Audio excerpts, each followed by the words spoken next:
Hello guys, this is pretty much the saddest reality that I've had to face. Not gonna lie, I've been on this platform reading stories of people getting cheated on by their partners.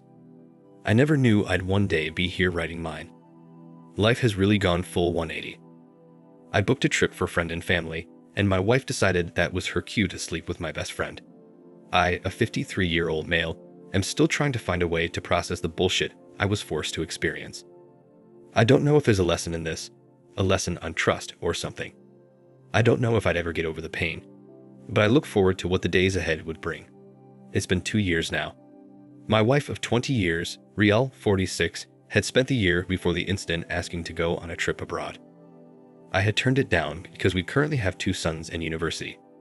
We were comfortable, I made sure of it. Having 2 children in university, on the other hand, meant we didn't spend as much as we did earlier. I had constantly turned down the notion that we spend 2 weeks in a foreign land because I thought it was only going to waste the money we had. Anyway, after giving it some thought and guided by the constant pleas and requests from my wife, I decided, why not? I started to plan a trip for the whole family. I thought my sons needed a break from the stress that came with being in the university, and I felt a vacation would be perfect for all of us. I surfed the internet in search of someplace worthwhile, but I couldn't find one that's good and also fits my budget. We couldn't go to someplace in Africa because my sons each had about 3 allergies. I was always someone who wanted to visit Africa though, especially Nigeria. I just decided that the trip to Nigeria would be something I and my wife would do when I retired. Well, after searching for a while, I found the cheapest fun-packed vacation plan for a family. My wife liked to be treated like royalty, so I decided that I'd only go for the ones that were high class. The cheapest ones I found were worth close to double one of my son's annual tuition. I decided it was time to outsource this vacation. That was where my friend, the closest I've had and the one who's been around the longest, came in. He was a millionaire who had helped me out a ton over the years. He had once talked to me about going overseas on holiday for the same duration as I had. I seized an opportunity to squeeze one more freebie out of him. I discussed my plans with him, showing him the choices I had and the money I had budgeted for the trip. He looked at them, smiled, and said, "These aren't vacations, bro. Let me show you what a vacation is." He opened his laptop, and what I saw wowed me. The locations, the way the pictures looked spectacular, and how everything I saw looked like they were expensive enough to clear my mortgage. I asked him if he was sure this wouldn't be one of those what you ordered versus what you got sort of things. He just smiled and told me how he has been going on these trips at least once a year. He said he reacted the way I did when he first made his millions. He then diverted the conversation into something that didn't relate to what we were talking about at hand. John was a bit of an innovative-minded person, although he always used his big brain to run Ponzi schemes and scams. That was how he made his millions. He never got married, at least not yet, as he said he didn't want to settle down to one woman when he could get whatever woman he wanted. He had a son, 12, whom he paid child support for. I sometimes wondered why he lived such a lifestyle, and sometimes I envied his life. I mean, who wouldn't want to have millions in their name? Who wouldn't want to travel on thousands of dollars worth of vacation once a year without having to break every piggy bank they owned? Who wouldn't want to live in a $1.4 million worth mansion? He asked me to wire him the budget I had. I did, and I watched him use the money to book a 1-hour goat yoga session for 6. Yeah, you heard me right. He spent my entire budget for a 2-week holiday on a 1-hour session. This man always found a way to make my hard-earned money look like peanuts. He booked the trip for 6, my wife, my 2 sons, his son, himself, and I. He also booked the plane tickets to and fro, because my budget also included flights. I thanked him afterwards and just left. The day of the trip came, and we all moved. My wife was most excited amongst all of us. She was happy she finally got to go on what she'd been asking for about a year. She was so excited about the trip that she couldn't even sleep that night. I had to find other ways to put her to sleep. When we got to Paris, John took the opportunity to dazzle the mini crowd with his abilities. He knew how to speak French and also knew how to fake an accent. His little antiques excited his son and also my wife for reasons I didn't quite understand.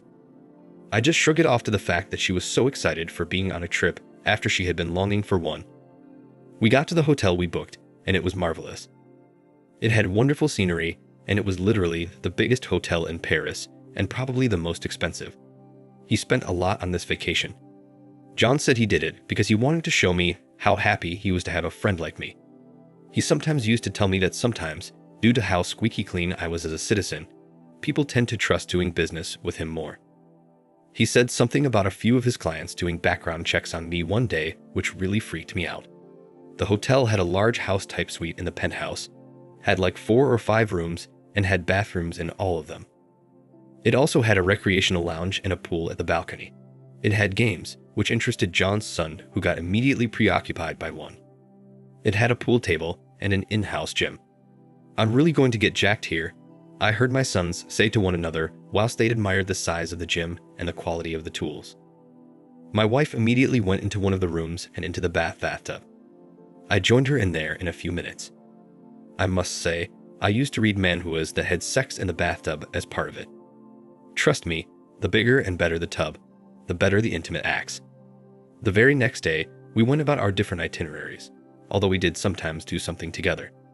The itineraries we had together included, or not exclusive to karaoke, play snooker together, the already scheduled goat yoga, and some other things that I don't actually know how to pronounce because they're French. It was around 7 p.m., and John sent his kid to go to sleep whilst the adult continued to have fun. My sons were 21 and 18 respectively, so since we were in Europe, we let them drink and join us when we went into the nearby club. We had fun as a bunch of adults, and I for one was glad I didn't have to do any parenting. The next day, we were all hungover, except for John, which I guess was because he did this sort of thing anyway, so he had built up an immunity. He prepared hangover cures, French style, and I just watched as my wife was laughing at all his jokes, even the ones I thought weren't funny. The next day, we went into the city of Paris. It was something of a sightseeing tour. We went to all of the tourist attractions we could go to that day. When we got back, we were all very exhausted again, except for John. We sat in the living room in the penthouse and recounted our day. We talked about how fun it was and how it was good that we decided to save the visit to the Eiffel Tower for last. Last as in the day before we were scheduled to return to the US. John continued being the comedian, with his funny getting more and more repeated and unfunny. I just wondered one thing though. Why does my wife seem to be laughing at every one of his jokes and asking him to repeat them and all that? I looked across the room to be sure I wasn't the only one not laughing. Alas, it was the other way round. My wife was the only one laughing. When I locked eyes with my sons, it showed that they too wondered what was funny. We all started to retire to our sleeping spaces, starting with John's kid. I can't lie, I keep calling him John's kid because I have completely forgotten the boy's name. My 2 sons followed, then myself. I beckoned my woman to join me to bed, but she insisted she wanted to stay awake a little while longer. At midnight that day, I woke up to ease myself. My wife was sleeping right beside me, but what I found weird was the nightwear she had on. It wasn't from our pile, and it also wasn't the same as the ones in the room we slept in. The nightwear in each room had different colors. I hadn't been in all the rooms, so I didn't know which it was from. The next day, I had woken up earlier than I did on the days prior. I had something in me I had nicknamed the need to know basics. Need to know as in I need to know the answers to my questions. I never liked leaving any situation without a remedy. I got into the other rooms one after the other because I couldn't rest if I didn't know which room the nightwear she had on was from. On getting to the 4th room, I saw one of the cleaners walking out with the night clothes from each of the rooms. It seems he had come in thinking no one was in because in 3 days prior to this day, we were always already out. I counted the piles on his hand to see if he had done all the other rooms which I hadn't entered. He had. I tried to see if I could determine from how the piles were stacked, what room he had gotten what set from, but before I could even get to that, the cleaner stuck it all in a bag, as understandably, they might have been too heavy for him to keep carrying. I went back to the sitting room, put on the TV, and sat to enjoy a movie. Maybe that would take the thought away from my head. My wife came in behind the cleaner. One could tell that she had just awoken. She was having one of the nightwear we brought with us this time. She came closer and kissed me, saying, "Good morning, my husband." I laughed and replied, "Good morning, your husband's wife." The cleaner looked at me. He had some sort of pity in his eyes. I couldn't understand why he would look at me pitifully. I started to think maybe because this was a different place with a different culture, that maybe that was how they showed jealousy or envy here. Maybe he wanted what we had. Looking back at that day and recalling the look on that man's face, I am now heavily disappointed at the level of stupidity which I attained that day. I now even wonder how I managed to have two sons who are flipping Einsteins of their fields. The days went on. Each day we go out and have a blast, all expenses covered by John, and every day we come back and I'd sit through another round of enthusiastic show from my wife to my best friend. At some point, it started to seem even insulting. Well, the last day came, Eiffel Tower Day. I and John had helped my sons get in bed with twin European ladies the night before, and that was what we were talking about for the most part of the tour. The 18-year-old was just losing his virginity. He couldn't stop talking about how he was tired of doing just second base stuff with his girlfriend at school. I didn't know he had a girlfriend, otherwise I wouldn't have helped him get with one of the twins. As for the 22-year-old, he just got out of a 4-year relationship. Well, he didn't just get out. It's been a year since they broke up, and I was trying to get him back in the game. My wife seemed a little disturbed.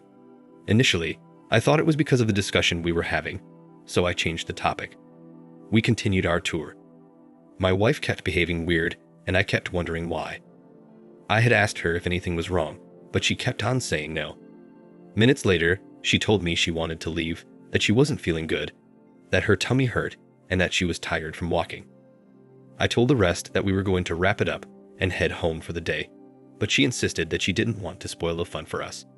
It took some convincing for me to decide to stay back and let her head back to the hotel alone, but I finally caved, called her an Uber, and kissed her goodbye. There was a few seconds of awkward chatter before I got the boys hyped up again by suggesting we go to an arcade place. We got to the arcade, and then the fun started. We played a few of those dancing games where you dance according to the arrows that come up on the screen. Then we played some laser tag. Not to brag, but I spent some time training to join the military, and although I ended up not joining the military, some of my residual skills remained. In this case, I was still a very good shot. We played capture the flag against another family there, a dad and his 4 sons, ages presumably between 22 and 10. I don't know. I brought the smoke. The little boy on the other side cried because of how bad we kept beating them. In the midst of it all, John got a text.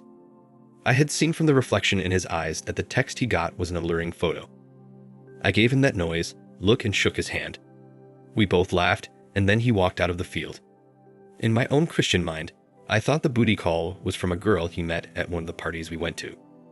We went back to the game we were playing with the other dad and his 4 sons, this time 1 man short. The handicap gave them a fighting chance. He had won all 3 rounds before John, but the 5 games after, we won 3 and lost the other 2. Right about now, it had been 2 hours since John left and about 4 since Riel did. I felt bad for leaving her all alone when she obviously needed someone to take care of her. I recalled her intense fear of heights and the fact that she was only just starting to get used to being on high ground. I felt bad for leaving her all by herself even after neglecting her phobia for heights and making her climb the Eiffel Tower. I decided to leave my eldest in charge while I go take care of my woman. I gave them each 400 euros to spend, which was just above $500 then. I got to the hotel, swiped my keycard across the door, and walked in. I saw the clothes my wife had worn earlier scattered on the floor. I had thought to myself, maybe she had diarrhea and took it off before she shat herself. I approached the room we shared, but something else caught my eyes. I saw 1 foot of John's pair of shoes close to the door, then just ahead of it was my wife's panties. My heart began racing. I ran the rest of the way in and pushed the door open. What the actual F? My keycard fell from my hand and I followed suit. I dropped to my knees. It was the sound I made when hitting the ground that drew their attention. The 2 were so carried away, they didn't even hear me walk in. I wanted to do something, shout, hit something. I needed to do something, but I couldn't. I shouted the loudest damn I had ever heard, and then I went numb. I couldn't hear anything, I couldn't feel my surroundings, and everything in front of me was a blur. I saw the 2 of them run towards me, but I didn't hear a word of what they said. I saw them touch me, but I felt no hands on me. It took a good minute for me to regain consciousness. I was still knelt where I was. My wife was saying words, and now they were audible. She was pleading for my forgiveness, saying how sorry she was, saying how it was only a one-time thing, that she made a mistake, and how she'd spend the rest of her life trying to make it up to me. All those words went in one ear and out the other. As I knelt there, the one thing that came to my head was the look of pity on the cleaner's face that day. The look I had thought wasn't what actually was. I know now why he pitied me. This woman was ducking my best friend. I got up and left. I didn't know where to. I just walked. I think I might have lost consciousness again cause the next thing I remembered was it being nighttime and me still walking. I asked the nearest person how far I was from the hotel I stayed at. I was told it was almost 2 kilometers away. Did I just walk 1.2 miles? The next 3 months went in similar fashion. I'd be doing something and next thing, I've lost time, sometimes a few minutes, sometimes hours. I was forced into early retirement due to this. I almost burnt down my house, and I had to stop driving due to the possibility that I might lose it when behind the wheels. It took a while before I became normal again. I just got back behind the wheel a few weeks ago. As for the woman who did this to me, we're separated. Not divorced yet. She still tries to get us back together even though I told her there can never be an us anymore. We had something good before, but she decided to stick my best friend's stick inside what we had.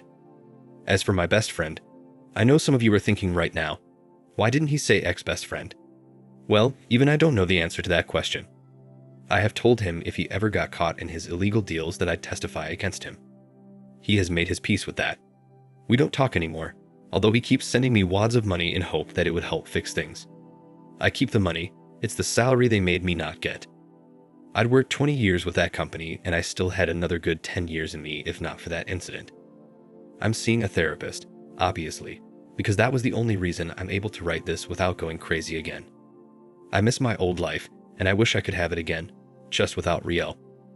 My eldest is getting married next year to a young lady who I think is good for him. I hope she treats him better than his mom did me. I think my life will be better, there have been signs. Lord, whatever lessons this was supposed to teach me, I'd have preferred to learn them by handwritten notes. That will be all. Thank you for watching. Like and subscribe if you enjoyed the video. See you next time.